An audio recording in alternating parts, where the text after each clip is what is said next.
Hello everyone and welcome back to Keeping Up with Ken. My name is Makenna and I will be a freshman at Stanford University in the fall studying computer science. I think some of the most important things I did to prepare for applying to college happened the summer of my junior year, and that's why today I want to share with you some important things that you can do to get a head start on the college application process. Before we get started, of course, I have to plug myself and encourage you to subscribe to my channel if you haven't already. I will be doing a lot of different Stanford related blogs and college application related videos. There will be a part 2 to this video, so be sure to turn on notifications as well so you can stay informed on when that releases. Now, on to the 5 things that you can do to prepare this summer for college application season. Number 1. Make a spreadsheet to compare the different schools you're considering applying to. Think of the different factors you might want to consider in a school and use the spreadsheet to compare them across schools. Think of the different factors you might want to consider in a school and use those to narrow down your list. Try not to apply to more than 15 colleges, with about 10 or so being the optimal number. And choose a wide range of colleges to apply to. And when I say wide range of schools, I mean schools that have varying acceptance rates, but also provide you with the same amenities or similar amenities that you find important. This means state schools that have higher acceptance rates from 80% to 50%, along with schools that have lower acceptance rates, meaning 30% and below.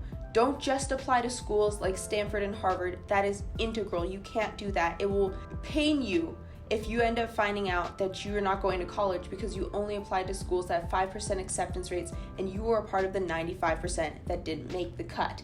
So be sure to select a wide range of colleges. Super important note, a lot of kids make this mistake and get too cocky. Just because your stats fit doesn't mean that you will make the cut. Tons of kids' stats fit and they still don't get selected for these colleges. They can't choose everybody, so make sure that you get chosen by somebody.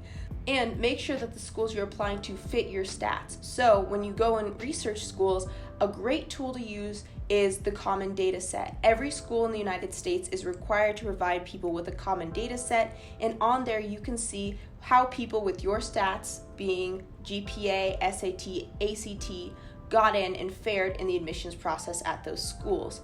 However, the admissions process is not a stats-only process. It is largely based on extracurriculars and your essays, so take that with a grain of salt. Number 2, do a virtual tour of the school. A lot of schools on their websites will have virtual tours that potential students can take to see the environment that the school is in or get a feel for the campus itself. Lots of schools also have videos available on YouTube that allow you to learn more about the campus and what it's like to live there. Be sure to take advantage of these resources before you commit to a college and before you apply to a school, because you don't want to end up at a school in a location that you don't like. Number 3, collect the financial documents needed to fill out the FAFSA and the CSS Profile. This would mean income returns, tax returns, W-2s, and other financial documents. And make sure that you collect these from both yourself and your parents.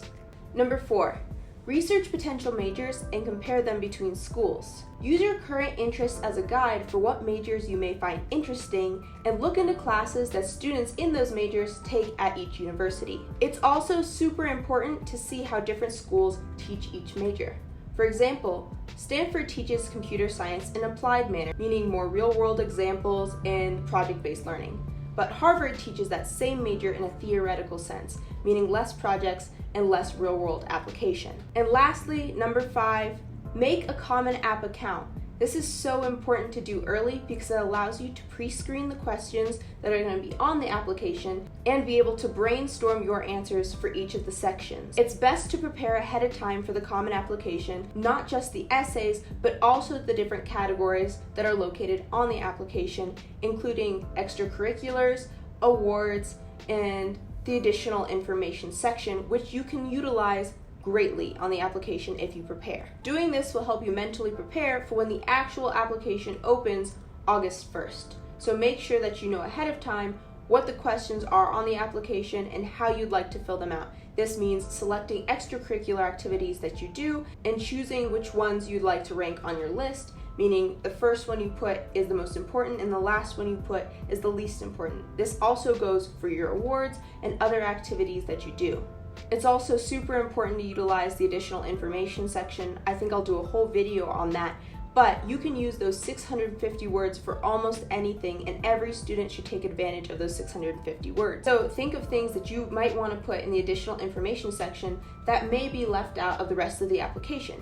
And it's super important to do this early and before you start filling out the rest of the application's questions. Hopefully those 5 things will help you get a head start on your application journey. Stay tuned for the next video where I give you 5 more things that you can do to get a head start on the college application process.